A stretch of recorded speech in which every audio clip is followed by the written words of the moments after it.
Mentari pagi menyusup lembut melalui celah tirai, membangunkan Andra dengan hangat. Di sampingnya, Anya masih terlelap, napasnya teratur dan tenang, senyum tipis terukir di bibirnya. Andra tersenyum kecil, memandangi wajah damai istrinya. Sudah hampir 15 tahun mereka mengarungi bahtera rumah tangga, dan bagi Andra, Anya adalah nahkoda terbaik yang pernah ada. Mereka adalah pasangan ideal yang diidamkan banyak orang. Andra, seorang arsitek sukses dengan karir gemilang dan paras menawan. Anya, wanita anggun lulusan sastra Inggris yang kini fokus mengurus keluarga, sesekali menerima proyek lepas sebagai penerjemah. Tapi mahkota kebahagiaan mereka adalah Kirana, putri sematawayang mereka yang kini berusia 13 tahun. Kirana adalah permata keluarga, secercah cahaya yang tak pernah padam. Dia mewarisi kecerdasan Andra dan kelembutan hati Anya, selalu riang dan penuh kasih. Rumah mereka di pinggir kota, dengan taman kecil yang selalu terawat rapi dan jendela-jendela besar yang mengizinkan cahaya matahari masuk, adalah representasi sempurna dari keluarga bahagia mereka. Sarapan pagi selalu menjadi ritual sakral.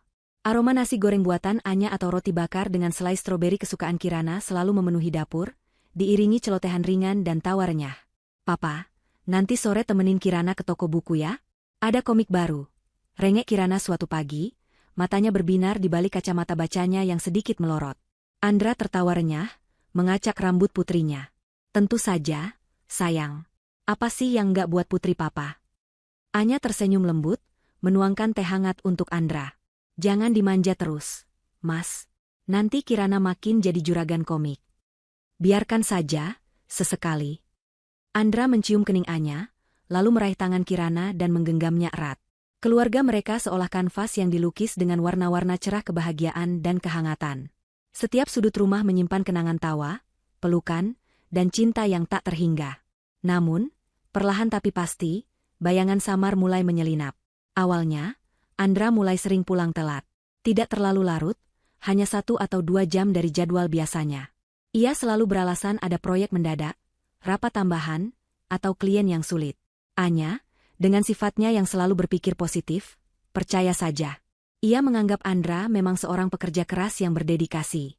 Namun, ada sesuatu yang berubah. Sorot mata Andra, yang biasanya memancarkan kehangatan, kini kadang terlihat kosong, seolah pikirannya melayang jauh. Sentuhannya pun terasa berbeda, tidak sehangat dulu. Suatu malam, Andra pulang hampir tengah malam. Bau parfum asing samar-samar tercium dari kemejanya, bukan parfumnya sendiri, dan bukan juga parfum Anya. Anya mengerutkan kening, mencoba mencium lebih jelas, tapi Andra sudah cepat-cepat menuju kamar mandi. "Ada apa, Yang?" tanya Andra dari balik pintu kamar mandi, suaranya sedikit serak. "Kenapa melamun?" Anya menggelengkan kepala, mencoba mengenyahkan pikiran aneh itu. "Tidak apa-apa, Mas. Capek saja." Ia memilih untuk tidak bertanya, takut pertanyaannya akan memicu pertengkaran, dan ia sangat membenci pertengkaran. Ia selalu berusaha menjaga kedamaian rumah tangga mereka. Perubahan itu semakin kentara. Malam minggu yang dulunya selalu diisi dengan acara keluarga, makan malam di luar, menonton film bersama, atau sekadar bercengkrama di ruang keluarga, kini seringkali harus batal. Andra seringkali mendadak mendapat telepon pekerjaan, atau harus bertemu klien penting. "Maaf ya, sayang. Papa ada kerjaan mendadak," ujar Andra pada Kirana yang sudah rapi dengan gaun kesayangannya, siap untuk pergi. Wajah Kirana langsung muram. Anya melihat raut kecewa di wajah putrinya. "Apa tidak bisa ditunda, Mas? Ini kan janji kita ke Kirana." Andra menghela napas, terlihat lelah. "Tidak bisa, Yang. Ini penting sekali. Kalau tidak, bisa-bisa proyeknya batal." Ia mengusap rambut Kirana. "Nanti papa ganti, ya? Janji." Kirana mengangguk lesu, senyum di bibirnya terasa dipaksakan. Anya melihat itu, dan hatinya terasa diremas. Ia merasa ada jarak yang mulai tercipta antara Andra dan Kirana, sesuatu yang belum pernah terjadi sebelumnya. Andra, ayah yang selalu meluangkan waktu untuk putrinya, kini seolah enggan. Ponsel Andra pun kini selalu menempel di tangannya. Dulu, ia sering meninggalkannya di meja saat makan atau meletakkannya begitu saja di nakas. Sekarang, ponsel itu tak pernah jauh. Bahkan, terkadang ia membawa ponselnya ke kamar mandi. Anya mencoba untuk tidak curiga, mencoba meyakinkan diri bahwa Andra memang sedang dalam proyek besar yang membutuhkan konsentrasi ekstra. Namun, keraguan itu terus menggerogoti. Suatu malam, Andra sedang tertidur pulas. Ponselnya bergetar di nakas, Layarnya menyala menampilkan notifikasi dari sebuah aplikasi pesan instan. Secara refleks, Anya meraihnya. Matanya membelalak melihat nama pengirim pesan, Bella. Dan kalimat yang tertulis di layar cukup membuat jantung Anya mencelos.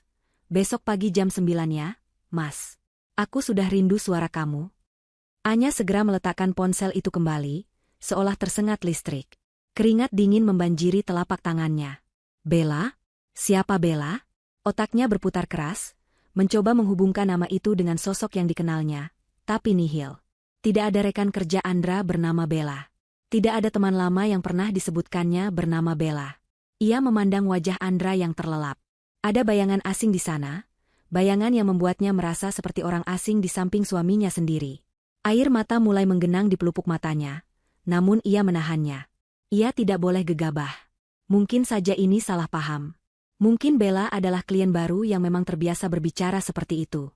Atau mungkin ini hanya pesan biasa yang terlalu berlebihan di matanya. Anya mencoba menepis firasat buruk itu, berusaha mempertahankan keyakinannya pada Andra, pada cinta yang telah mereka bangun selama bertahun-puluh tahun. Ia berbalik memunggungi Andra, memejamkan mata, berharap semua ini hanya mimpi buruk. Tapi rasa dingin yang tiba-tiba merasuk ke dalam hatinya, pertanda bahwa badai sedang bersiap menerpa bahtera rumah tangganya, tak bisa ia sangkal lagi. Kedamaian yang selama ini menjadi pondasi keluarganya, kini terasa goyah, retak di sana-sini oleh prahara yang tak terlihat. Ia hanya bisa berdoa, semoga keretakan itu tak membesar dan menghancurkan semua yang telah mereka bangun. Ia masih ingin percaya bahwa Andranya yang dulu, Andra yang sempurna itu, masih ada di sana. Malam itu, Anya tak bisa tidur. Kata, Bella, dan kalimat genit di ponsel Andra terus berputar di benaknya seperti kaset rusak. Ia membalikkan tubuhnya, memunggungi Andra, matanya menatap kosong kegelapan di luar jendela. Hatinya bergejolak antara kecurigaan dan keinginan kuat untuk percaya pada suaminya. Andra yang selama ini ia kenal adalah sosok yang jujur, setia, dan penuh cinta. Bagaimana mungkin ia melakukan hal sekeji ini? Namun, naluri seorang istri, yang seringkali lebih tajam dari logika, terus membisikkan peringatan. Keesokan harinya, Anya bangun dengan kepala pening dan mata sembab. Ia berusaha keras menampilkan wajah ceria di depan Kirana, tak ingin putrinya merasakan kegelisahan yang menggerogoti jiwanya. Sepanjang hari itu, Anya merasa seperti detektif di rumahnya sendiri. Setiap gerakan Andra, setiap nada suaranya, ia perhatikan dengan saksama. Andra tampak biasa saja, sarapan seperti biasa, mencium kening Anya dan Kirana sebelum berangkat kerja. Namun, bagi Anya, ada aura yang berbeda. Aura tersembunyi yang kini ia sadari. Pada sore hari, saat Andra pulang, Anya mencoba mencari celah. Mas, semalam Mas dapat pesan dari siapa ya? Kok bergetar terus ponselnya? Tanyanya pura-pura santai sambil menyiapkan teh. Andra yang sedang melepas sepatu, sedikit terlonjak. Ia berdehem. Oh, itu paling dari kantor, yang ada masalah teknis sedikit. Ia menghindari tatapan Anya, sibuk merapikan sepatunya. Oh begitu, Anya memaksakan senyum. Kirain dari teman lama, atau siapa gitu. Tidak ada, yang hanya urusan pekerjaan, jawab Andra cepat, lalu beranjak menuju kamar mandi. Sikapnya yang terlalu cepat defensif itu justru semakin menguatkan dugaan Anya. Beberapa hari kemudian, Anya menemukan sesuatu yang tak kalah menyakitkan.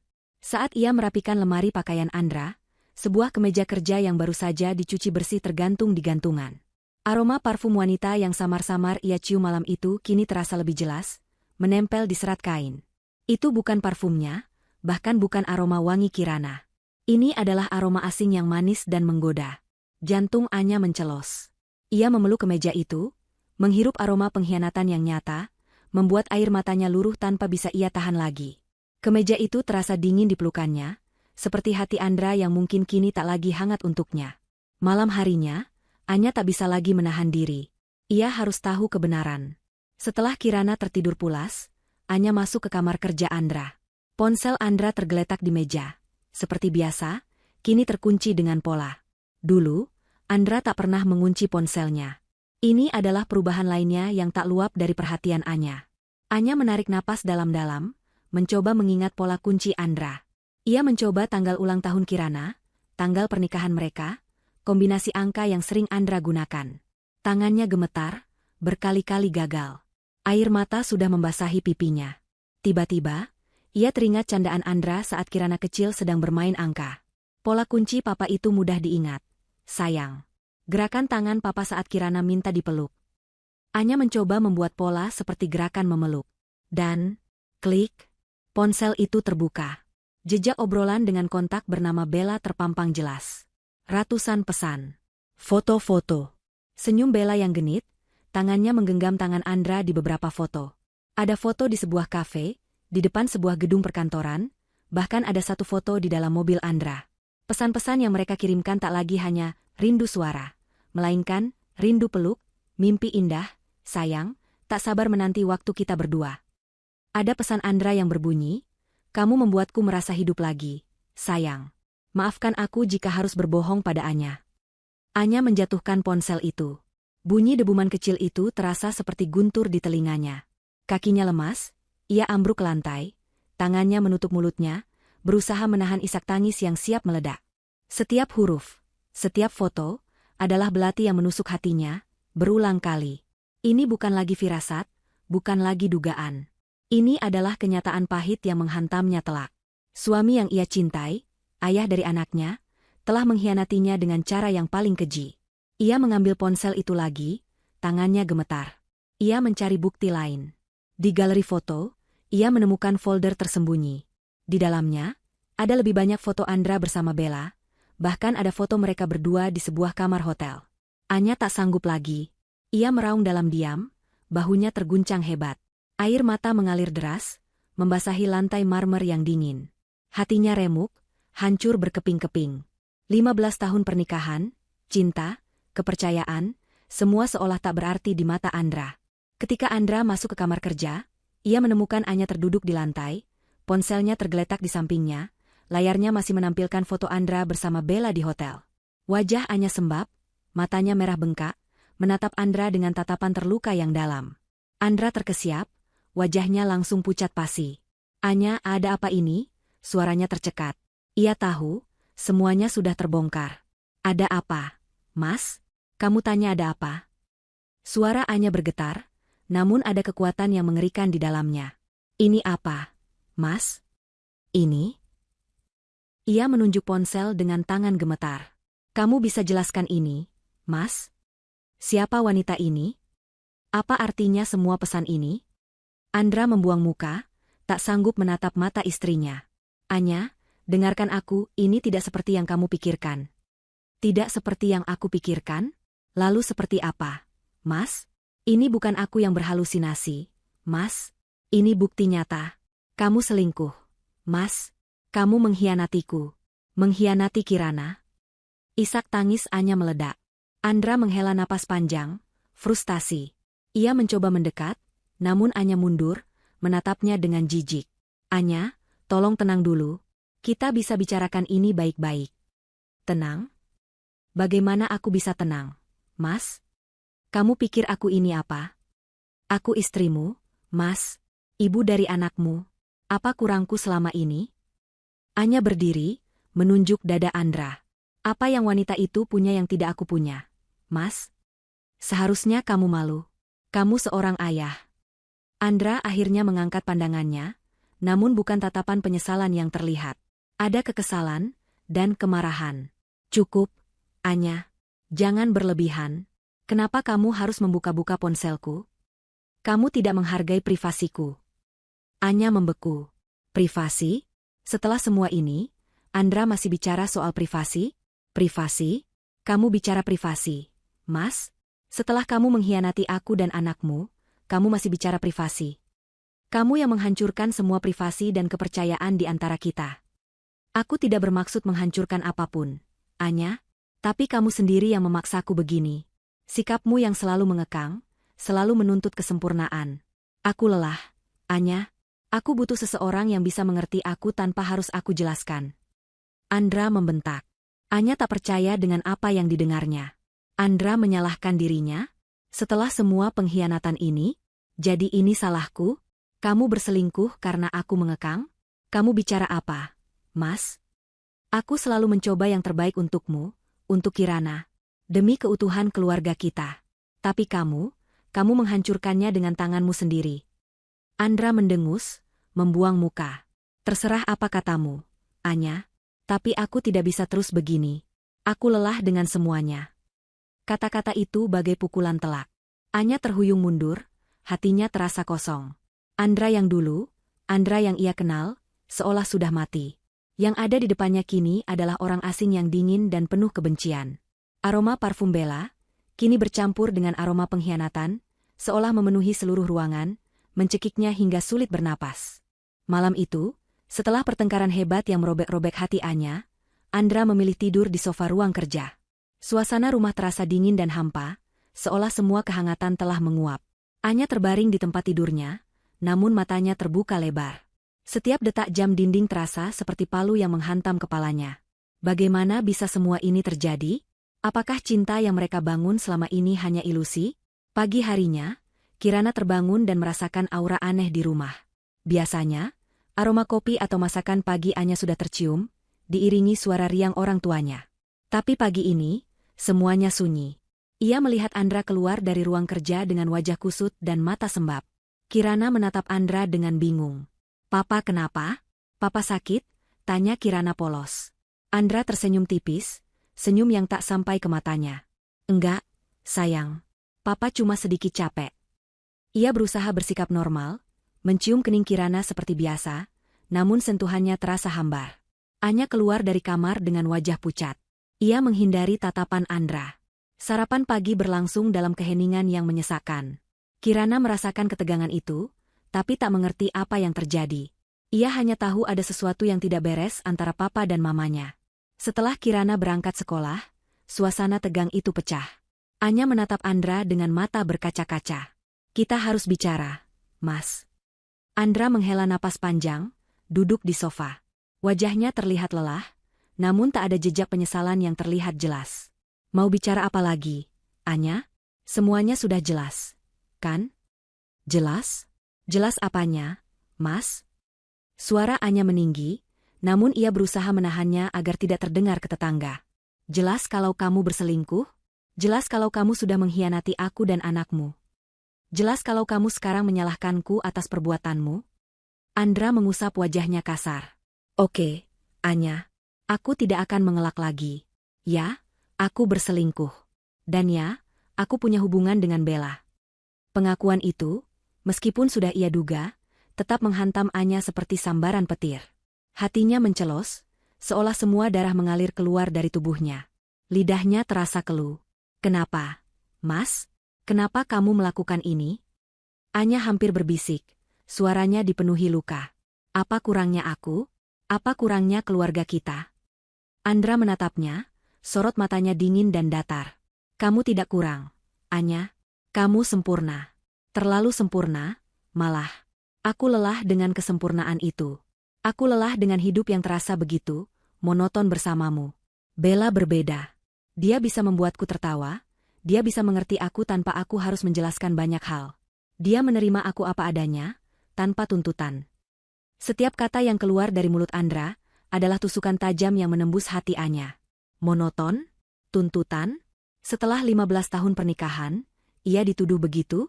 Ia telah mencurahkan seluruh hidupnya, cintanya, kesetiaannya untuk pria ini, dan balasan yang ia dapatkan adalah pengkhianatan dan tuduhan yang menyakitkan. "Jadi, Bella membuatmu merasa hidup lagi? Setelah semua yang kita lalui bersama, Mas? Semua perjuangan kita membangun keluarga ini? Semua itu tidak berarti apa-apa bagimu?" Anya menahan tangis, suaranya serak. Andra menghela napas. "Bukan tidak berarti. Tapi perasaanku sudah berubah, Anya. Aku mencintai Bella. Aku ingin menikah dengannya." Dunia Anya seolah runtuh, berganti menjadi hitam pekat. Kata, menikah, menggema di telinganya, memekakan. Ini bukan lagi sekadar perselingkuhan. Ini adalah niat Andra untuk meninggalkannya, untuk menghancurkan keluarga mereka demi wanita lain. "Menikah? Kamu bicara apa, Mas? Kita punya Kirana. Kamu mau menghancurkan masa depan anakmu sendiri? Kamu tega melihat dia tumbuh tanpa keluarga yang utuh." Anya berdiri, air mata mengalir deras di pipinya. "Aku sudah memikirkannya baik-baik, Anya. Perceraian adalah jalan terbaik untuk kita semua. Aku tidak bisa terus berpura-pura bahagia bersamamu. Itu menyiksa kita berdua." Andra berusaha terdengar rasional, namun ada nada keras kepala yang tak tergoyahkan. Menyiksa? Kamu yang menyiksa aku, Mas. Kamu yang menghancurkan hatiku. Kamu yang tega membuat Kirana kehilangan ayahnya. Anya berteriak, amarah dan rasa sakit bercampur aduk. Ia mencoba meraih tangan Andra, memohon. Mas, tolong. Jangan lakukan ini. Demi Kirana. Kita bisa perbaiki semuanya. Kita bisa ke konseling. Aku akan berubah, Mas.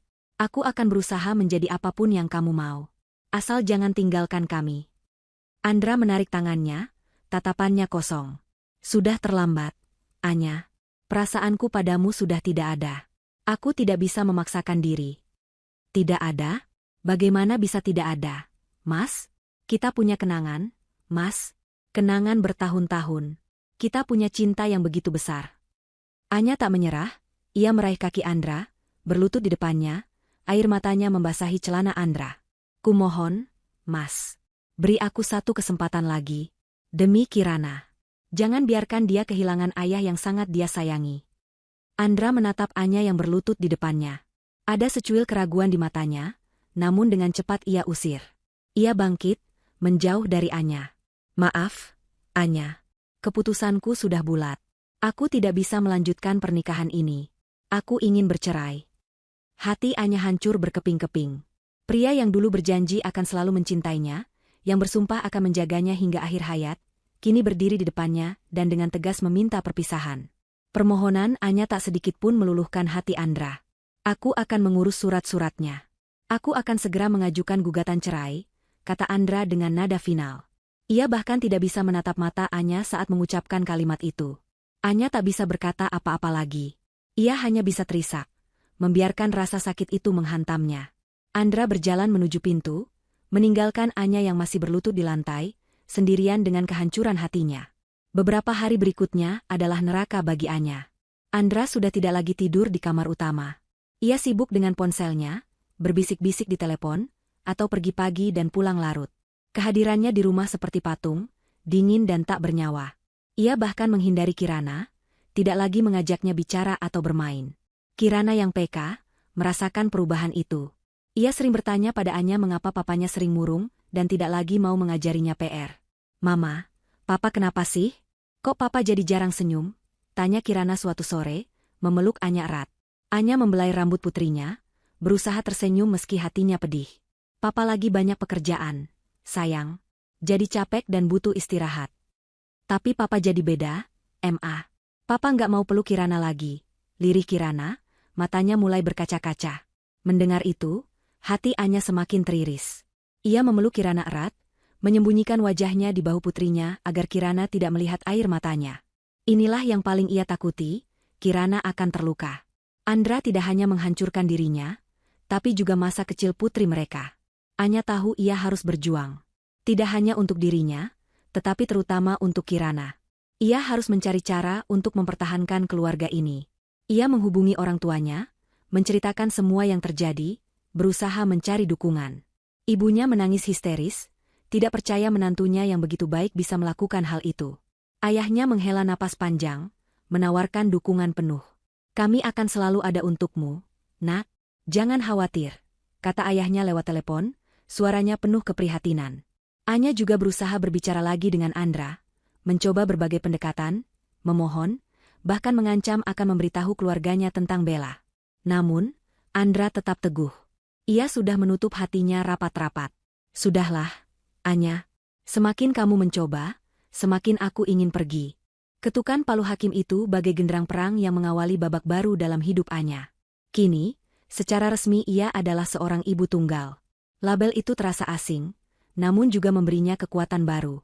Rumah yang dulu menjadi istananya bersama Andra, kini terasa begitu luas dan sepi. Setiap sudut seolah menyimpan gema tawa dan janji yang kini hanya menjadi puing. Pagi pertama tanpa Andra terasa canggung. Anya bangun lebih awal dari biasanya, matanya sembab namun ada tekad membara di sana. Ia menatap cermin, mencoba menemukan sisa-sisa dirinya yang dulu, Anya yang selalu ceria dan penuh harapan. Ia menemukan tatapan lelah, namun juga secercah keberanian. Ini untuk Kirana, bisiknya pada bayangannya sendiri. Kirana, meskipun masih kecil, merasakan perubahan drastis di rumah. Papanya tidak lagi ada di rumah saat ia bangun. Tidak ada lagi suara dering kunci atau aroma parfum Andra saat pulang kerja. Meja makan terasa kosong, tawa Andra yang renyah tak lagi mengisi ruang. Kirana seringkali menatap pintu kamar kerja Andra, berharap ayahnya akan keluar dan memeluknya seperti dulu. "Mama, Papa kemana? Papa kok enggak pulang-pulang?" tanya Kirana suatu sore, matanya berkaca-kaca saat melihat boneka kesayangan Andra yang dulu ia berikan padanya. Anya memeluk putrinya erat, menahan air matanya agar tidak tumpah. "Papa sekarang tinggal di tempat lain, sayang. Tapi Papa tetap sayang sama Kirana, kok." Ia memilih kata-kata paling lembut, berusaha melindungi hati Kirana dari kenyataan pahit bahwa ayahnya telah meninggalkannya. Meskipun begitu, Kirana tetap merasakan kehilangan yang dalam. Ia sering murung di sekolah, nilai-nilainya sedikit menurun, dan ia tak lagi seceria dulu. Anya menyadari ini dan berusaha keras mengisi kekosongan itu. Setiap malam, ia meluangkan waktu lebih banyak untuk Kirana, mendengarkan cerita-cerita di sekolah, menemani belajar, atau sekadar memeluknya hingga Kirana terlelap. Secara finansial, hidup Anya dan Kirana juga mengalami guncangan hebat. Nafkah dari Andra, yang dijanjikan pengadilan, nyaris tidak cukup untuk menutupi kebutuhan dasar. Dulu, Andra selalu memanjakan mereka, memastikan tidak ada kekurangan. Sekarang, Anya harus memutar otak. Ia mulai menjual beberapa perhiasan simpanannya, mengurangi pengeluaran yang tidak penting, dan mencoba mencari pekerjaan lepas yang bisa ia lakukan dari rumah sambil merawat Kirana. Sepatu Kirana sudah sempit," ujar Kirana suatu pagi, kakinya terasa sesak dalam sepatu sekolahnya. Hati Anya perih. Ia melihat daftar tagihan bulanan dan sisa uang di dompetnya. "Nanti kita cari yang baru ya, sayang. Tapi yang harganya terjangkau, ya?" Anya berusaha tersenyum. Kirana yang sudah mulai mengerti kondisi mereka, mengangguk. "Enggak apa-apa, Ma. Yang penting Kirana bisa sekolah." Mendengar itu, Anya merasa bangga sekaligus sedih. Putrinya harus tumbuh dewasa terlalu cepat karena keegoisan ayahnya. Ia mulai menerima proyek terjemahan dari kenalan lamanya. Dulu, itu hanya hobi, sekarang itu adalah sumber penghasilan utama. Malam-malam Anya diisi dengan menerjemahkan dokumen, artikel, bahkan buku, seringkali hingga dini hari setelah Kirana tertidur. Matanya seringkali terasa pedih dan punggungnya pegal, namun semangatnya tak pernah padam. "Kamu yakin bisa begini terus, Nak? Kenapa tidak cari pekerjaan kantoran saja?" tanya ibu Anya suatu kali, khawatir melihat putrinya yang semakin kurus. "Aku harus di rumah untuk Kirana, Bu. Dia butuh aku sekarang," jawab Anya tegas. "Lagi pula, aku tidak mau dia merasa kekurangan kasih sayang." Tantangan tak berhenti di situ. Ada masalah sosial yang harus ia hadapi. Beberapa teman yang dulu dekat dengan Andra mulai menjauh. Ada bisik-bisik tetangga tentang perceraiannya. Namun, Anya memilih untuk tidak peduli. Ia fokus pada dunianya dan Kirana. Ia belajar menjadi lebih mandiri, memperbaiki sendiri keran bocor, atau mengganti bola lampu yang mati. Hal-hal yang dulu selalu Andra lakukan. Ia belajar menjadi kuat dalam segala hal. Anya juga berusaha tetap menjaga Kirana agar tetap terhubung dengan sekolah dan teman-temannya. Ia aktif di kegiatan sekolah Kirana, menjadi sukarelawan untuk acara sekolah, dan selalu hadir dalam pertemuan orang tua. Ia ingin Kirana merasa normal, tidak berbeda dari teman-temannya yang lain. Suatu hari, Kirana pulang sekolah dengan wajah berseri-seri. "Ma, Kirana dapat nilai 100 di ujian IPA." Serunya, menunjukkan lembar ujiannya. Anya memeluk putrinya erat. "Hebat sekali putri Mama. Mama bangga sekali sama Kirana." Air mata kebahagiaan menetes di pipinya. Melihat senyum di wajah Kirana adalah hadiah terbesar baginya. Mereka berdua mulai membangun rutinitas baru. Pagi diisi dengan kesibukan Anya menyiapkan sarapan dan Kirana bersiap sekolah. Siang hari, Anya fokus pada pekerjaannya, dan sore hari adalah waktu mereka berdua. Mereka seringkali menghabiskan waktu di taman, bermain, membaca buku, atau sekadar bercengkrama. Anya mengajarkan Kirana tentang ketangguhan, tentang pentingnya bersyukur atas apa yang mereka miliki, dan tentang kekuatan cinta yang tak akan pernah pudar. Meskipun Andra tak pernah lagi datang menjenguk atau menghubungi mereka, Anya tak pernah sekalipun menjelek-jelekan ayahnya di depan Kirana. Ia tahu, Kirana tetap mencintai ayahnya, dan ia tidak ingin merusak pandangan putrinya. Ia hanya berkata bahwa papa sedang sibuk dan tidak bisa sering bertemu. Hidup sebagai ibu tunggal memang berat, namun Anya menemukan kekuatan yang ia tidak tahu ia miliki. Ia menemukan dirinya yang baru, Anya yang lebih tangguh, mandiri, dan penuh kasih. Perjuangan itu bukan tanpa air mata, bukan tanpa malam-malam penuh keraguan, namun melihat Kirana tumbuh dengan ceria dan resilient, adalah semangat terbesarnya. Mereka adalah dua wanita yang saling menguatkan, membangun kembali hidup mereka dari puing-puing, dengan fondasi cinta seorang ibu yang tak terbatas. Anya percaya, badai pasti akan berlalu, dan pelangi akan muncul setelahnya. Tahun-tahun berlalu, namun bayangan perceraian orang tuanya dan penelantaran sang ayah tak pernah benar-benar lepas dari Kirana. Ia tumbuh menjadi seorang gadis remaja yang cerdas dan berprestasi di sekolahnya. Dari luar, ia tampak tangguh dan mandiri, sebuah cerminan dari didikan keras namun penuh kasih dari Anya. Namun, di dalam hatinya, ada celah kosong yang tak pernah terisi, sebuah luka yang terus menganga. Kirana memasuki masa sekolah menengah pertama. Saat teman-temannya bercerita tentang aktivitas liburan bersama ayah mereka, atau berbagi cerita tentang nasihat dari papa masing-masing, Kirana hanya bisa diam. Ia merasa seperti orang luar. Di hari ayah atau acara sekolah yang membutuhkan kehadiran orang tua lengkap, Kirana selalu mendapati dirinya hanya bersama Anya. Tatapan kasihan dari beberapa guru atau teman-teman seringkali ia tangkap, dan itu membuat dadanya sesak. Ia benci rasa kasihan itu. "Mama, teman-teman semua cerita papa mereka ikut lomba lari," ujar Kirana suatu kali, suaranya kecil dan murung. "Kenapa papa nggak pernah ikut lomba apa-apa sama Kirana?" Anya memeluk putrinya erat. "Papa kan kerjanya banyak, sayang. Jadi waktu liburannya sedikit. Tapi Kirana kan punya mama yang hebat ini." Anya mencoba bercanda, berusaha mengalihkan perhatian Kirana. Namun, Kirana tidak bisa lagi dibohongi dengan alasan, "Papa sibuk." Ia sudah mulai mengerti banyak hal.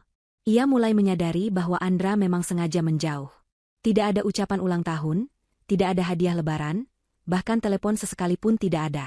Ayahnya seolah menghilang di telan bumi, meninggalkan ia dan Anya berjuang sendirian. Ada malam-malam di mana Kirana menangis diam-diam di kamarnya, membenamkan wajahnya di bantal agar isakannya tak terdengar Anya. Ia merindukan pelukan hangat sang ayah, tawa renyahnya, dan bisikan semangat saat ia merasa kesulitan dalam pelajaran. Ia sering bertanya-tanya, apa salahnya? Apakah ia tidak cukup baik sehingga ayahnya meninggalkannya? Suatu hari, Kirana menemukan album foto lama di lemari Anya. Di sana, ada foto-foto masa kecilnya bersama Andra. Andra menggendongnya tinggi-tinggi, Andra mengajarinya naik sepeda, Andra tersenyum lebar menatapnya. Kenangan itu bagai pisau yang mengiris hatinya. Ia ingat bagaimana ayahnya dulu adalah pahlawannya. Pahlawan itu kini telah pergi, digantikan oleh bayangan samar dan rasa sakit. Melihat Kirana yang semakin sering melamun dan terkadang memberontak, Anya tahu ia tidak bisa lagi hanya membiarkannya. Ia harus bicara jujur, namun dengan cara yang bijaksana. Suatu sore, setelah pulang sekolah, Anya mengajak Kirana duduk di teras belakang, di tempat favorit mereka. "Kirana sayang," Anya memulai dengan lembut, menggenggam tangan putrinya. "Mama tahu Kirana sering sedih belakangan ini.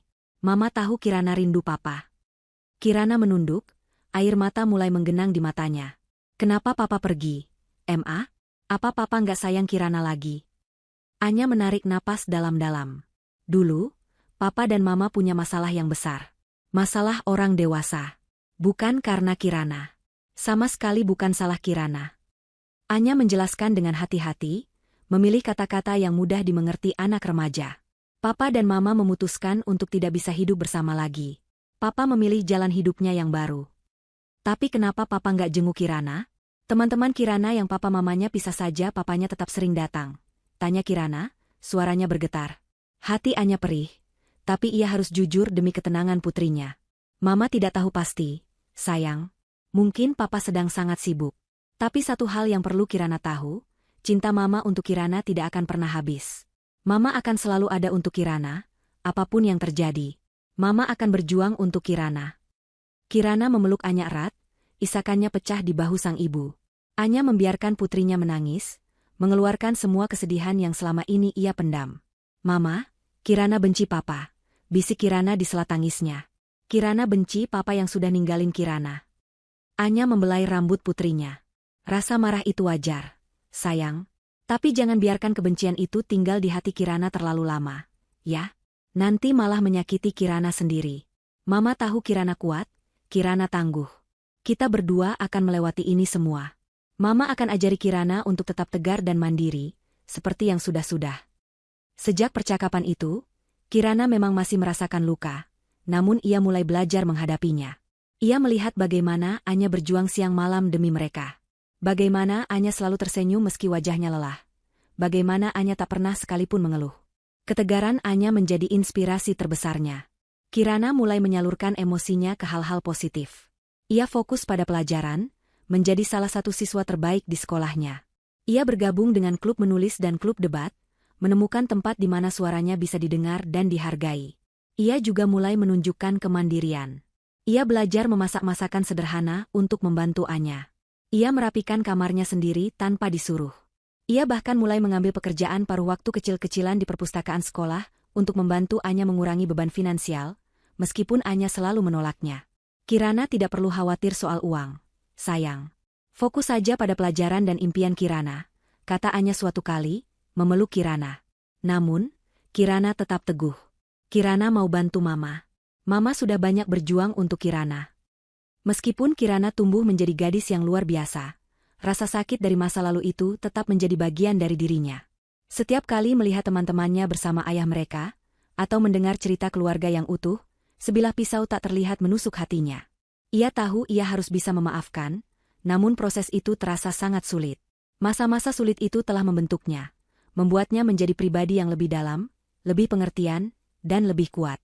Ia belajar bahwa kekuatan sejati bukan berarti tidak pernah merasakan sakit, melainkan bagaimana bangkit dan melangkah maju meski dengan hati yang terluka.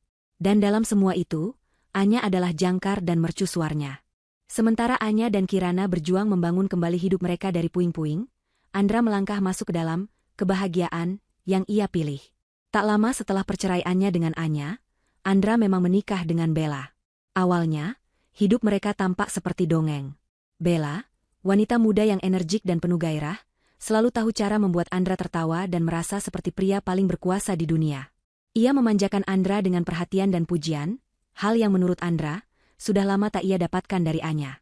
Pesta pernikahan mereka sederhana namun mewah, jauh dari sorotan media. Andra memperkenalkan Bella ke lingkarannya, dan Bella dengan pesonanya, berhasil memikat banyak orang. Mereka sering terlihat di acara-acara sosial, tersenyum dan berangkulan, memamerkan kebahagiaan yang baru mereka raih. Andra merasa seperti terlahir kembali. Ia merasa bebas dari kekangan yang ia rasakan dalam pernikahan sebelumnya. Bella adalah segalanya yang ia cari, spontan, tak terduga, dan penuh semangat. Hidup bersamamu terasa seperti liburan abadi. Sayang, bisik Andra suatu malam, memeluk Bella erat di apartemen mewah yang baru mereka sewa. Bella terkekeh manja. Itu karena kamu bersamaku, Mas. Aku tahu cara membuatmu bahagia. Namun, seiring berjalannya waktu, kilau kebahagiaan itu mulai memudar, perlahan namun pasti. Rutinitas mulai menyapa, dan sifat asli Bella mulai terlihat. Keceriaan Bella yang dulu memikat, kini terasa seperti tuntutan agar Andra selalu bisa menghiburnya. Sifat spontannya yang dulu disukai, kini berubah menjadi boros dan tidak terencana. Bella sangat senang berbelanja barang-barang mewah, menghabiskan uang Andra tanpa perhitungan. Tas-tas desainer, perhiasan, dan liburan ke tempat-tempat mahal menjadi daftar prioritasnya. Awalnya Andra tidak keberatan, ia ingin membuktikan pada Bella bahwa ia adalah pria yang mampu. Namun, lama-lama, kebiasaan itu mulai menguras rekeningnya. Sayang, apa kita tidak terlalu boros bulan ini? Tanya Andra suatu kali, melihat tagihan kartu kredit yang membengkak. Bella merengut. Apa sih, Mas? Kan kamu yang janji mau membahagiakan aku. Masa begini saja perhitungan? Kan kamu arsitek sukses, Mas. Uangmu banyak.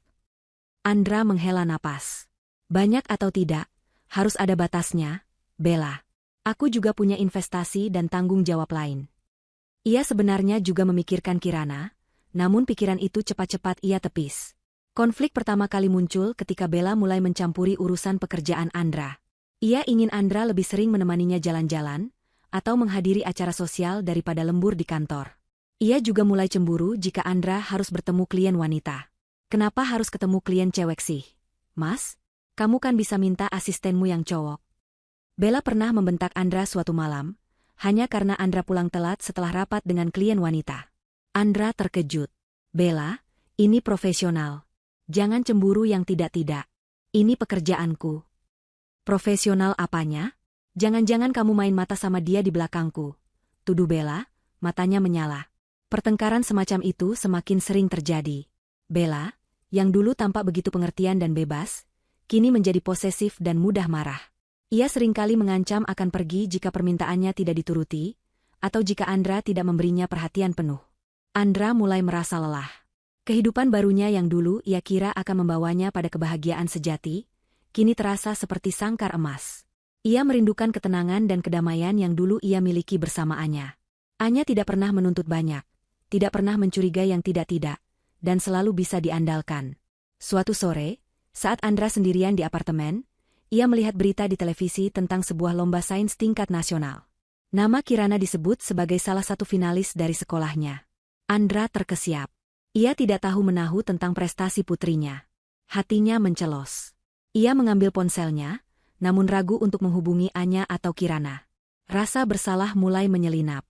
Ia teringat betapa dulu ia selalu bangga pada setiap prestasi Kirana. Setiap piala atau piagam yang Kirana dapatkan, akan ia pajang dengan bangga di ruang tamu. Kini, ia bahkan tidak tahu apa yang sedang Kirana lakukan. Ia telah melewatkan banyak momen penting dalam hidup putrinya. Penyesalan itu mulai tumbuh, samar-samar namun terus menggerogoti. Ia membandingkan Bella yang boros dan temperamental, dengan Anya yang hemat, tenang, dan dewasa. Ia mulai menyadari bahwa ia telah menukar berlian dengan kerikil berkilau. Cinta yang dulu ia sangka monoton, kini terasa seperti kenyamanan yang tak ternilai harganya. Malam itu, Bella pulang dengan tumpukan tas belanja. "Lihat, Mas, aku beli dress cantik ini. Pasti pas untuk pesta nanti malam," serunya riang. Andra hanya tersenyum tipis. Pandangannya kosong. Di kepalanya, ia membayangkan Kirana yang kini sudah remaja, mungkin sedang belajar giat atau membaca buku. Ia membayangkan Anya, yang kini harus berjuang sendirian demi membesarkan putri mereka. "Kamu kenapa sih, Mas? Kok murung begitu?" tanya Bella, menyadari perubahan ekspresi Andra. "Tidak apa-apa, sayang," jawab Andra. Namun, dalam hati, ia tahu ada sesuatu yang sangat tidak beres dengan kehidupannya. Kebahagiaan yang ia cari mati-matian, kini terasa hampa. Rumahnya yang dulu penuh tawa Kirana, kini sepi. Pilihan yang ia buat telah memberinya kebebasan, namun juga mengikatnya dalam penyesalan yang mendalam. Ia mulai merasakan betapa besar harga yang harus ia bayar atas keputusan kejamnya di masa lalu. Sementara Andra terperangkap dalam sangkar emas penyesalannya, jauh dari hiruk-pikuk kota, di sebuah rumah sederhana namun penuh kehangatan, Anya dan Kirana menemukan kebahagiaan mereka sendiri.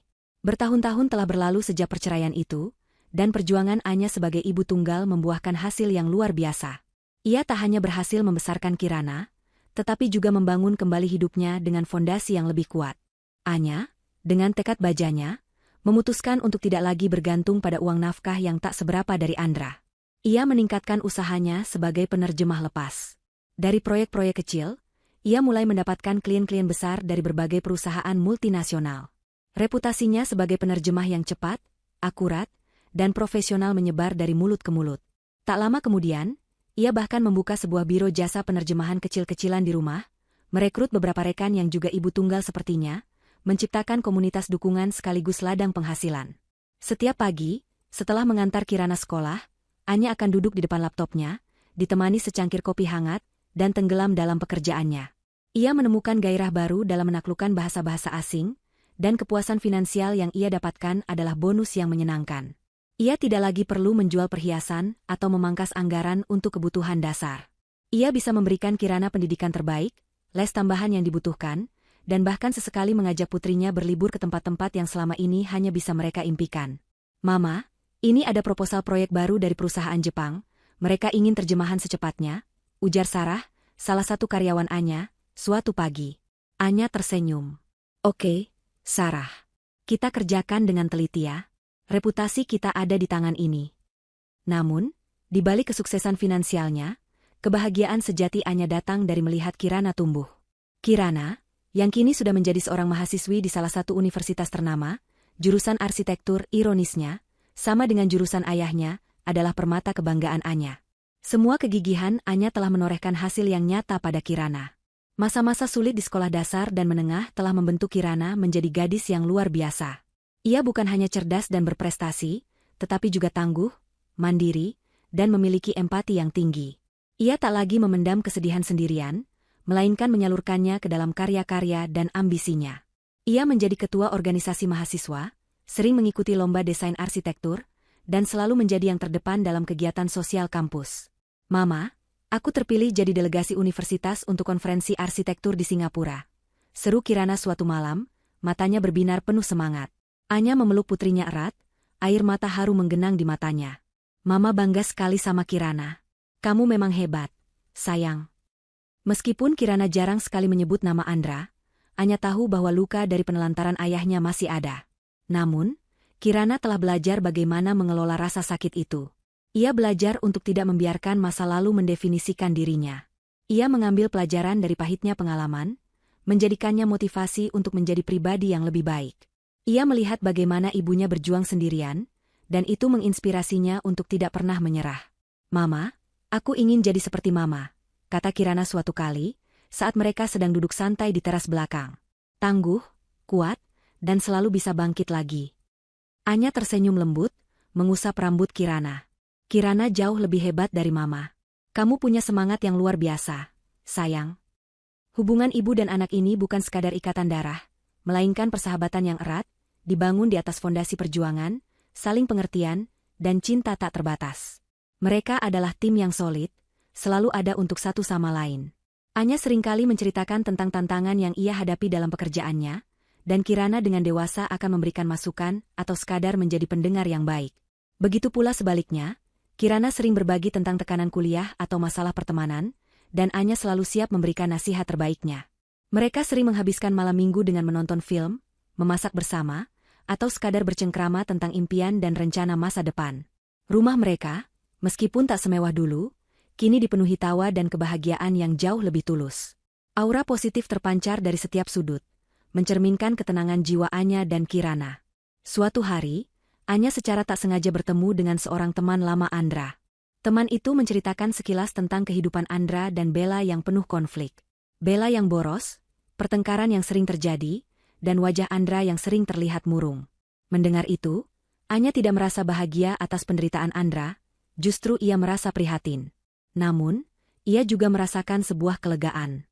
Keputusannya untuk fokus pada dirinya dan Kirana adalah hal yang tepat. Ia tidak lagi menyimpan dendam atau amarah. Ia telah memaafkan Andra, bukan untuk Andra, tetapi untuk kebebasan hatinya sendiri. Ia menyadari bahwa kebahagiaan tidak bisa dibeli dengan kekayaan atau status sosial, melainkan dibangun dari ketenangan jiwa, cinta yang tulus, dan penerimaan diri. Kini, melihat Kirana yang sudah dewasa, pintar, cantik, dan memiliki masa depan cerah, adalah kebahagiaan terbesar bagi Anya. Putrinya telah tumbuh melampaui segala ekspektasinya, jauh dari bayangan anak kecil yang terpuruk karena perceraian orang tuanya. Kirana adalah bukti nyata dari kekuatan cinta seorang ibu, dan pengorbanan yang tak pernah sia-sia. Mereka berdua telah membuktikan bahwa patah hati tidak berarti akhir dari segalanya, melainkan awal dari sebuah babak baru yang lebih indah dan bermakna. Waktu terus bergulir, membawa Kirana ke puncak salah satu pencapaian terbesarnya, upacara wisuda sarjana arsitektur. Aula universitas megah dipenuhi riuh rendah kebahagiaan. Orang tua, kerabat, dan teman-teman berdesakan, semua ingin menyaksikan momen penting ini. Anya duduk di barisan depan, matanya berkaca-kaca penuh bangga saat melihat Kirana melangkah maju, mengenakan toga dan selempang kehormatan, senyumnya memancar cerah. Putrinya, si kecil yang dulu ia gendong dan ia besarkan seorang diri, kini telah tumbuh menjadi wanita muda yang luar biasa, berprestasi gemilang. Sementara itu, di sudut aula, agak jauh dari keramaian utama, berdiri seorang pria parubaya dengan tatapan sendu. Pria itu adalah Andra. Ia tidak diundang secara resmi, namun dorongan yang tak bisa ia jelaskan telah membawanya ke sana. Mungkin rasa penasaran, atau mungkin penyesalan yang selama ini ia pendam akhirnya mendesaknya untuk melihat Kirana. Ia datang dengan mengenakan kemeja rapi yang terasa longgar di tubuhnya yang kini sedikit kurus. Wajahnya tidak secerah dulu, ada bayangan lelah dan beban hidup yang terpancar dari sorot matanya. Bella? Ia tidak datang. Hubungan mereka kian merenggang, penuh pertengkaran dan tuntutan tak berujung. Andra mengamati Kirana dari kejauhan. Gadis itu, putri yang ia tinggalkan belasan tahun lalu, kini adalah seorang wanita dewasa yang anggun dan berwibawa. Rambutnya tergerai indah, senyumnya lepas, dan pancaran matanya menunjukkan kecerdasan serta kepercayaan diri. Ia tampak begitu berbeda dari Kirana kecil yang dulu sering merengek minta ditemani ke toko buku. Saat nama Kirana dipanggil untuk menerima penghargaan sebagai lulusan terbaik, Andra merasakan sebuah getaran aneh di dadanya. Seharusnya ia berada di sana, di samping Anya, tersenyum bangga, memeluk putrinya yang meraih prestasi setinggi itu. Seharusnya ia yang menjadi saksi setiap langkah Kirana. Namun, ia memilih pergi. Ia memilih Bella. Dan kini, penyesalan itu menghantamnya telak. Lebih keras dari apapun yang pernah ia rasakan. Ia melihat Kirana turun dari panggung, dan langsung memeluk Anya erat. Air mata Anya menetes di bahu Kirana. Namun itu adalah air mata kebahagiaan dan kebanggaan yang tulus. Ibu dan anak itu berbagi momen intim yang penuh cinta. Sebuah ikatan tak terpatahkan yang Andra sendiri telah putuskan. Andra merasa seperti penonton di drama kehidupannya sendiri. Ia melihat kebahagiaan yang ia tinggalkan, kebahagiaan yang dibangun dengan susah payah oleh Anya, tanpa kehadirannya. Ia melihat Kirana, yang tumbuh menjadi pribadi yang luar biasa, bukan karena dirinya, melainkan justru karena ketangguhan ibunya yang ia sakiti. Seketika, kilas balik masa lalu berputar di benaknya. Wajah polos Kirana yang bertanya kenapa papa tidak sayang lagi. Air mata Anya yang berlutut memohon. Kata-kata kasarnya saat ia memilih Bella dan menelantarkan Kirana. Ia dulu berpikir Anya terlalu mendramatisir, terlalu berlebihan.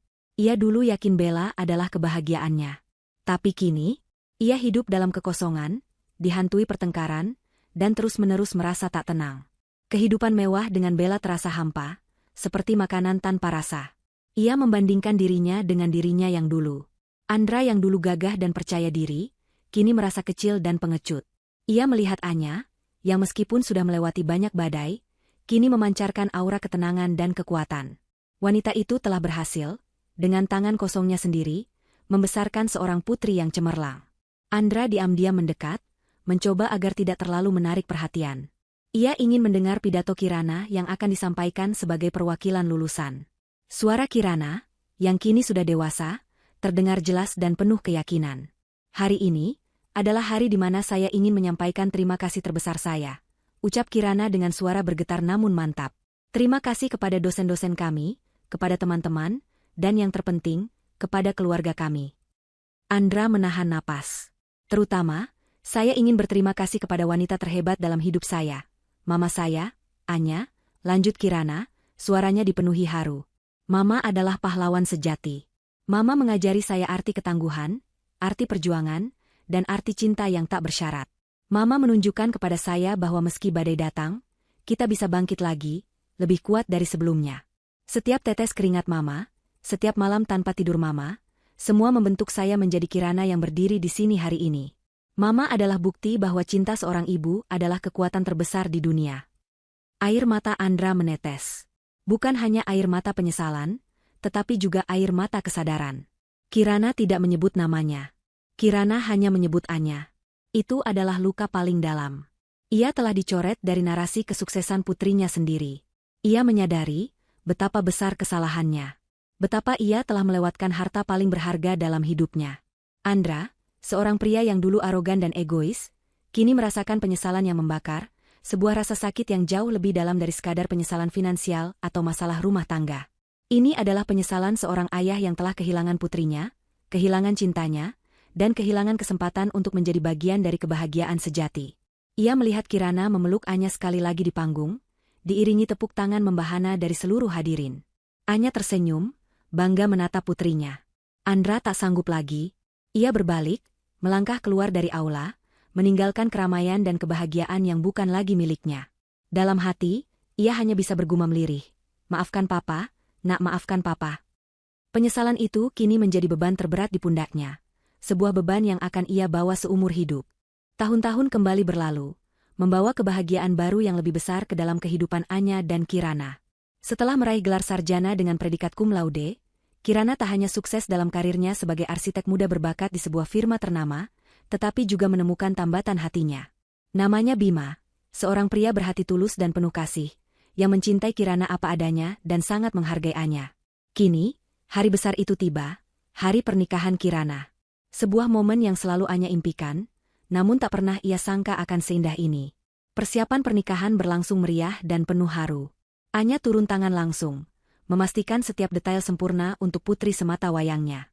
Pesta itu dirancang sederhana namun elegan, penuh bunga-bunga putih dan dekorasi bernuansa hangat, mencerminkan cinta tulus yang akan menyatukan Kirana dan Bima. "Mama, ini gaunnya cantik sekali," kata Kirana, matanya berkaca-kaca saat mencoba gaun pengantin putih bersih yang dirancang khusus untuknya. Anya membelai lembut pipi putrinya. "Tentu saja, sayang. Mama ingin Kirana menjadi pengantin tercantik di dunia. Suara Anya bergetar menahan tangis haru. Ia melihat kembali perjuangan panjangnya, malam-malam tanpa tidur, air mata, dan semua pengorbanan yang kini berbuah manis. Putrinya akan menikah, memulai lembaran baru dengan pria yang sangat mencintainya. Itu adalah impian setiap ibu. Di hari H, aula resepsi telah disulap menjadi taman bunga yang memukau. Aroma melati dan mawar memenuhi ruangan, diiringi alunan musik lembut. Senyum bahagia terpancar dari wajah Anya saat ia menyambut satu persatu tamu undangan, mulai dari keluarga besar, kerabat dekat, teman-teman Kirana dan Bima, hingga rekan-rekan kerja Anya dan Kirana. Kirana, dengan balutan gaun putih yang mempesona dan riasan natural, tampak seperti bidadari. Tangannya menggandeng Bima yang gagah, melangkah pelan menuju pelaminan. Pandangan mata mereka berdua penuh cinta dan janji setia.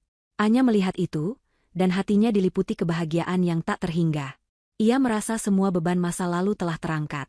Namun, di tengah keramaian dan kebahagiaan itu, sebuah kehadiran tak terduga menyelinap masuk. Andra.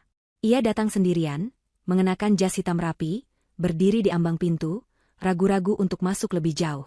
Wajahnya terlihat jauh lebih tua dari usianya, dengan garis-garis kerutan penyesalan yang terlihat jelas di sekitar matanya. Rambutnya memutih di beberapa bagian, dan tatapan matanya kosong, dipenuhi kesedihan. Ia tidak diundang secara langsung, namun sebuah undangan resmi telah sampai ke rumah orang tuanya, yang kemudian diteruskan kepadanya. Mungkin dari Bima, yang merasa Andra adalah ayah kandung Kirana, bagaimanapun juga. Atau mungkin dari Kirana sendiri, yang meskipun terluka, tetap ingin memberi kesempatan Andra untuk menyaksikan momen penting ini. Andra berjalan perlahan di antara para tamu, mencari tempat yang tidak terlalu mencolok. Ia melihat Kirana di pelaminan, tersenyum bahagia di samping Bima. Putrinya, yang dulu ia tinggalkan, kini sudah menjadi seorang wanita dewasa yang cantik dan sukses. Ia melihat Anya, duduk di barisan depan, matanya berbinar melihat Kirana. Aura kebahagiaan Anya begitu terpancar, sebuah kebahagiaan yang dibangun tanpa dirinya. Penyesalan itu kembali menghantam Andra, jauh lebih kuat dari sebelumnya. Ia teringat janji-janji manisnya pada Anya, tawarnya Kirana di masa lalu, dan betapa mudahnya ia menghancurkan semua itu demi ego dan godaan sesaat. Kehidupannya dengan Bella telah berakhir beberapa tahun yang lalu, meninggalkan Andra dengan tumpukan utang dan hati yang hampa. Bella pergi mencari kebahagiaan lain, meninggalkan Andra sendirian dalam kekosongan yang ia ciptakan sendiri. Kini, melihat Kirana yang berseri-seri di hari pernikahannya, Andra merasakan sakit yang luar biasa. Ia adalah ayah biologis Kirana, namun ia tidak punya hak untuk duduk di barisan depan. Tidak punya hak untuk mendampingi putrinya berjalan di lorong, bahkan tidak punya keberanian untuk menyalami Kirana. Ia adalah bayangan, sebuah kesalahan di masa lalu yang kini menjadi hantu yang terus menghantuinya. Ia melihat Anya berbincang hangat dengan beberapa tamu, senyumnya tulus dan memancarkan aura ketenangan.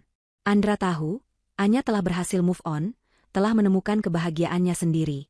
Ia tidak menyimpan dendam, tidak lagi menyimpan kebencian. Itu semakin membuat Andra merasa kecil dan hina.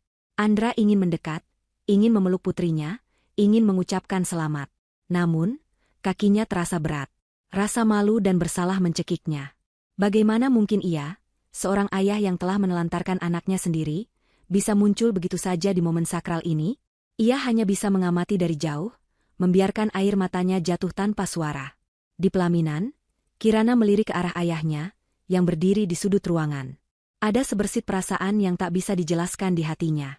Bukan benci, bukan pula cinta yang utuh. Hanya sebuah pengakuan bahwa pria itu adalah ayahnya. Seorang pria yang pernah ada dalam hidupnya, namun juga yang telah meninggalkannya. Ia menghela napas panjang, lalu kembali tersenyum menatap Bima.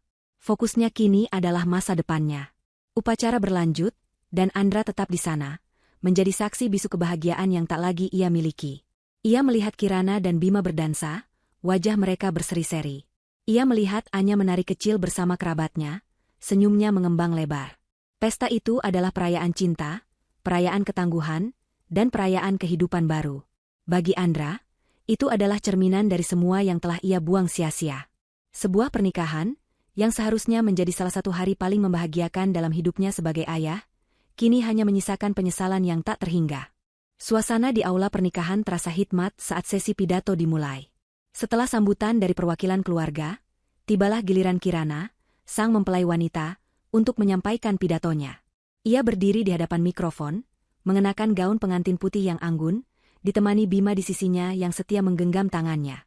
Cahaya lampu menyorotinya, dan semua mata tertuju padanya. Anya duduk di barisan depan, jantungnya berdebar. Ia tahu, Kirana selalu memiliki jiwa yang ekspresif. Ia bertanya-tanya, apa yang akan diucapkan putrinya di momen sepenting ini. Di sisi lain aula, Andra berdiri mematung, dadanya bergemuruh. Ia tak bisa mengalihkan pandangannya dari Kirana. Sebuah firasat aneh menyelimuti dirinya, seolah ia tahu bahwa pidato ini akan lebih dari sekadar ucapan terima kasih biasa. Kirana menarik napas dalam-dalam, senyum tulus merekah di bibirnya. Assalamualaikum warahmatullahi wabarakatuh. Ia memulai, suaranya jernih dan penuh kehangatan. Malam ini adalah malam yang paling saya impikan. Malam di mana saya berdiri di sini, di samping pria yang saya cintai, Bima. Dan di hadapan semua orang yang saya kasihi. Ia menatap Bima dengan penuh cinta, lalu pandangannya beralih ke Anya. Pertama-tama, saya ingin mengucapkan terima kasih yang tak terhingga kepada mama saya tercinta, Anya. Kirana berhenti sejenak, matanya berkaca-kaca. Mama, engkau adalah segalanya bagiku. Sejak kecil, mama selalu menjadi pilar kekuatanku, cahaya di setiap kegelapan, dan pelabuhan teraman di setiap badai. Anya tak bisa menahan air matanya. Ia menangis haru, bangga tak terkira pada putrinya.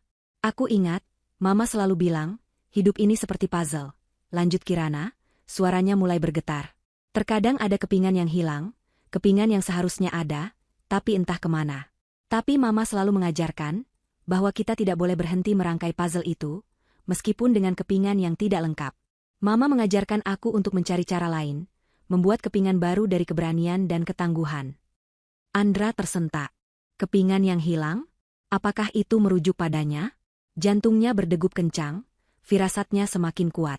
Mama tidak pernah lelah berjuang sendirian, kata Kirana, suaranya kini semakin mantap, menatap langsung ke arah Anya. Mama berkorban segalanya, demi memastikan aku tidak pernah merasa kekurangan. Aku melihat mama bekerja keras siang dan malam, aku melihat mama menahan air mata, tapi aku tidak pernah melihat mama menyerah. Mama adalah definisi sebenarnya dari cinta yang tak bersyarat. Semua yang aku raih hari ini, semua keberhasilan kecilku, adalah hasil dari setiap tetes keringat mama. Terima kasih, mama. Aku mencintaimu lebih dari kata-kata bisa ungkapkan. Tepuk tangan riuh membahana di seluruh ruangan. Anya berdiri, memeluk Kirana erat-erat, air mata kebahagiaan membanjiri wajahnya. Setelah memeluk Anya, Kirana kembali ke mikrofon. Ia menarik napas dalam-dalam, dan kali ini, pandangannya menyapu seluruh ruangan, seolah mencari sesuatu. Mata Kirana akhirnya berhenti pada sosok Andra yang berdiri membeku di sudut. Ada jeda singkat, hening yang mencekam, seolah waktu berhenti berputar. Dan saya juga ingin berterima kasih. Kirana memulai lagi, suaranya berubah, ada nada yang lebih dalam, lebih berat. Terima kasih kepada semua pengalaman, baik yang manis maupun yang pahit, yang telah membentuk saya menjadi Kirana yang sekarang. Andra merasakan lututnya lemas. Ia tahu kalimat itu ditujukan padanya. Setiap orang tua memiliki peran penting dalam hidup anaknya. Lanjut Kirana, suaranya terdengar jelas dan lantang di seluruh aula. Ada yang hadir membersamai di setiap langkah, mengajari, membimbing, dan menjadi teladan. Ada juga yang mungkin memilih jalan lain, atau mungkin merasa perannya tidak lagi diperlukan. Mata Andra memanas. Ia tahu Kirana sedang berbicara tentang dirinya. Ini adalah sindiran yang menohok, sebuah tamparan keras di depan umum. Saya percaya, setiap keputusan memiliki konsekuensinya, kata Kirana, tatapannya masih terpaku pada Andra, meskipun secara samar. Mungkin ada kepingan puzzle yang memang tidak bisa kembali. Kepingan yang hilang entah kemana. Namun, justru karena ketiadaan kepingan itu, saya belajar untuk menemukan kekuatan di dalam diri. Belajar untuk tidak bergantung, belajar untuk mandiri, dan belajar bahwa keluarga tidak selalu harus sempurna, tapi harus penuh cinta. Andra menundukkan kepalanya, tidak sanggup lagi menatap mata putrinya. Setiap kata Kirana bagai belati yang menusuk langsung ke ulu hatinya. Ia merasa seluruh kejahatan dan egoismenya di masa lalu terbongkar di hadapan semua orang. Rasa malu, penyesalan, dan kesadaran penuh membanjiri dirinya. Putrinya, yang ia telantarkan, kini berdiri di hari pernikahannya, memberikan nasihat tak langsung yang paling menyakitkan dan paling jujur yang pernah ia dengar. Terima kasih atas semua pelajaran hidup yang telah diberikan, baik disengaja maupun tidak.